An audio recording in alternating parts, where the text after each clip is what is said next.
Hello everyone, आज हम लोग बात करेंगे वेब एपीआई के बारे में। अभी तक हमने जो भी जावास्क्रिप्ट देखा है, उसमें से कुछ जावास्क्रिप्ट कोर का पार्ट नहीं है। ठीक है, तो वेब एपीआई समझेंगे एंड काफी अच्छे से समझेंगे। पेशेंसली आप पूरा ट्यूटोरियल देखिए, आपको काफी मजा आने वाला है। तो हम हम लोग क्या क्या डिस्कस करेंगे। हम लोग जानेंगे कि वेब एपीआई क्या होता है, उसके बाद जानेंगे types of web API and उसके बाद जानेंगे कैरेक्टरिस्टिक्स ऑफ वेब एपीआई। ठीक है, तो सबसे पहले वेब एपीआई का यहाँ पे मैंने डेफिनेशन लिखा हुआ है, एक बार पढ़ लेते हैं, फिर ब्रेक करेंगे, उसको समझेंगे काफी अच्छे से। ठीक है, देखिए यहाँ पे जावास्क्रिप्ट के कंटेक्स्ट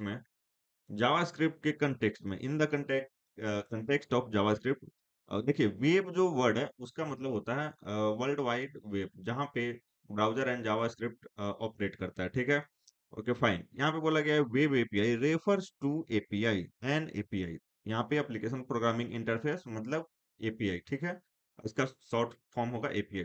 तो वेब एपीआई क्या है? एक एपीआई को रेफर करता है, एप्लीकेशन प्रोग्रामिंग इंटरफेस। कि एप्लीकेशन का मतलब है हमारा सिस्टम। ठीक है, ओके फाइन। प्रोग्रामिंग इंटरफेस का मतलब होता है कुछ set of rule, set of method. ठीक है, क्यों? ताकि उसको जावास्क्रिप्ट यूज कर सके। ठीक है, आगे हम लोग समझेंगे इस चीज को। तो यहाँ पे लिखा गया है कि वेब एपीआई जो है वो रेफर करता है एक एपीआई को। ठीक है, and that is provided by web browser.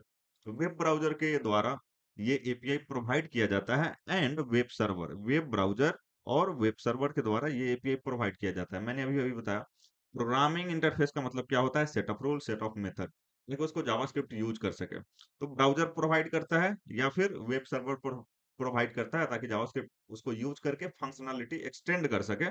तो यहाँ पे लिखा गया है अलाउइंग जावास्क्रिप्ट, जावास्क्रिप्ट को अलाउ करता है web browser and web server की, allowing JavaScript कोड को अलाउ करता है to interact with and utilise a wide range of functionality beyond the core JavaScript language itself.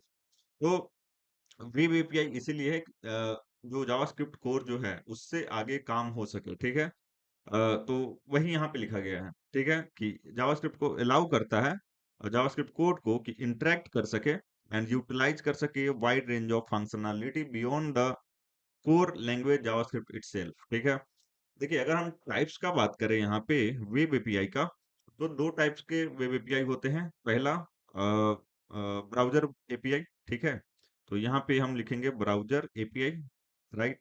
दूसरा जो होता है वो होता है third party API, third party API. ठीक है, यहाँ पे एपीआई लिख देता हूँ मैं। ठीक है, या फिर इसको बोल सकते हैं सर्वर एपीआई। ठीक है, सर्वर एपीआई, इस तरीके से। ठीक है, ओके फाइन। अब ब्राउजर एपीआई में क्या होता है, देखिए जो हमने कंसोल देखा है, टाइमर देखा है, set time out, time interval, ये सब क्या है, एंड फेच जो मेथड है एंड डॉम जो है, ये सब क्या है? ये सब ब्राउजर एपीआई है। ठीक है, जावास्क्रिप्ट कोर का पार्ट नहीं है, ECMAScript का पार्ट नहीं है, ये सब ब्राउजर एपीआई है। तो अगर ब्राउजर एपीआई का बात करें तो क्या क्या है? जैसे फेच हो गया, ठीक है, यहाँ पे डॉम हो गया, राइट, टाइमर हो गया, टाइमर यहाँ पे कंसोल हो गया। ठीक है, ये भी जावास्क्रिप्ट कोर का पार्ट नहीं है, वेब एपीआई का पार्ट है। ठीक है, जियो लोकेशन हो गया, जियो लोकेशन हो गया। ठीक है, कैनवा हो गया ड्रॉ करने के लिए। ठीक है, ग्राफिक्स, तो यहाँ पे कैनवास हो गया। एंड ये सब जो चीज है, ये जावास्क्रिप्ट कोर का पार्ट नहीं है, ये है वेब एपीआई का पार्ट, ब्राउजर एपीआई का पार्ट। ठीक है, थर्ड पार्टी एपीआई का अगर हम बात करें यहाँ पे, तो अगर हम थर्ड पार्टी एपीआई का अगर हम बात करें तो यहाँ पे हो जाएगा यहाँ पे मैपिंग एपीआई, जो हम लोग गूगल मैप ये सब यूज करते हैं। ठीक है, एंड और हम बात करें तो यहाँ पे और क्या हो सकता है? Weather API. ठीक है, वेदर एपीआई जो हम लोग यूज करते हैं डेटा दिखाने के लिए कि कितना डिग्री टेम्परेचर है, क्या है। तो होप ये चीज आपको समझ में आएगा। कॉल आ रहा है, मैं साइलेंट कर देता हूँ। ठीक है, एंड अगर हम कैरेक्टरिस्टिक्स का बात करें यहाँ पे, तो यहाँ पे कैरेक्टरिस्टिक्स मैंने लिख के रखा है, कैरेक्टरिस्टिक्स ऑफ वेब एपीआई। तो देखिए फंक्शनलिटी एक्सटेंड करता है। ठीक है, जावास्क्रिप्ट एंड वेब एपीआई मिल के जो एलोन जावास्क्रिप्ट जो काम कर रहा था, वेब एपीआई के आने से काम एक्सटेंड हो जाता है। ठीक है, फंक्शनलिटी जो है वो एक्सटेंड हो जाता है। जैसे कि एग्जांपल अगर मैं आपको बताऊं, डॉम एपीआई का अगर हम बात करें, तो document dot gate element by ID की मदद से हम लोग क्या कर रहे होते हैं कि वेबसाइट से इंटरेक्ट कर रहे होते हैं, ठीक है? फेच एपीआई की मदद से डेटा हम लोग गेट कर रहे होते हैं सर्वर से, ठीक है? टाइमर की मदद से हम एक फंक्शन को शेड्यूल कर देते हैं। तो फंक्शनैलिटी बेसिकली क्या हो रहा है?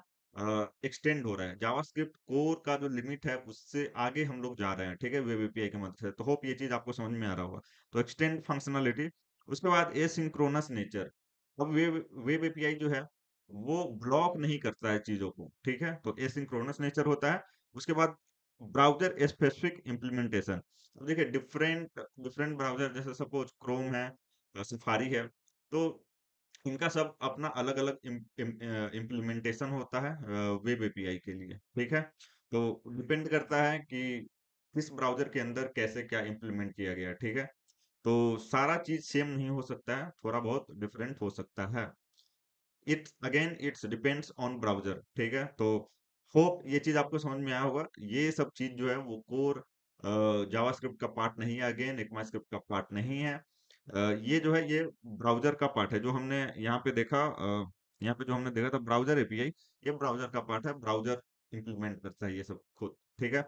तो होप ये चीज़ आपको समझ में आया होगा, कोई डाउट है कमेंट कीजिए। पहली बार देख रहे हैं सब्सक्राइब कर लीजिए, अपने दोस्तों के साथ शेयर कीजिए, मिलते हैं नेक्स्ट वीडियो में। Thank you, bye, take care.